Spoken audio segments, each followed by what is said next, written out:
Hello అందరికీ. ఒక మనిషి 1,00,000 శ్లోకాలు అంటే సుమారుగా 1,00,000 పద్యాలను ఒక పెద్ద కథను రాయాలంటే ఎంత టైం పడుతుంది?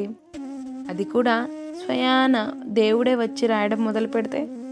ఈరోజు ఆ గొప్ప కథ వెనుకున్న రహస్యం చూద్దాం, వచ్చేయండి. మనం మాట్లాడుకుంటున్న ఈ గొప్ప గ్రంథమే మహాభారతం. దీన్ని రాసింది ఎవరో కాదు, వేదవ్యాసులని మనందరికీ తెలిసిందే.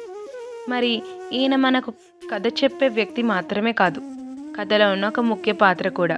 అందుకే వ్యాసుడి భారతం అంత స్పెషల్. మరి అయితే వ్యాసుడికి చరిత్ర అంతా తెలుసు, కానీ దీన్ని రాయడానికి ఆయనకు ఒక మంచి రైటర్ కావాలి. అప్పుడు వ్యాసుడి మాట విని గణపతి రాయడానికి ఒప్పుకున్నారు.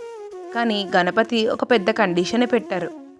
అదేంటంటే, నేను ఒక్కసారి రాయడం మొదలు పెడితే నా కలం అస్సలు ఆగకూడదు అని వినాయకుడు చెప్పారంట. మరి అంటే వ్యాసుడు ఆపకుండా కథ చెప్తూనే ఉండాలని అర్థం. మరి వ్యాసుడు కూడా చాలా తెలివైనవారు. ఆయన గణపతితో ఒక చిన్న షరతు పెట్టారు.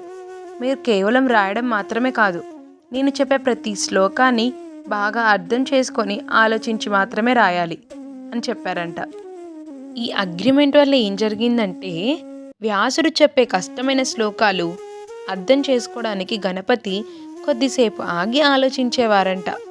ఆ చిన్న విరామంలో వ్యాసుడు తదుపరి కథ గురించి ఆలోచించుకునేవారంట.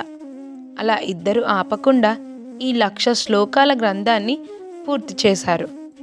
అందుకే ఈ మహాభారతంలో కేవలం కథలు కాదు, ప్రతి అక్షరంలోనూ లోతైన ధర్మం, జీవితానికి కావలసిన నీతి దాగి ఉంది.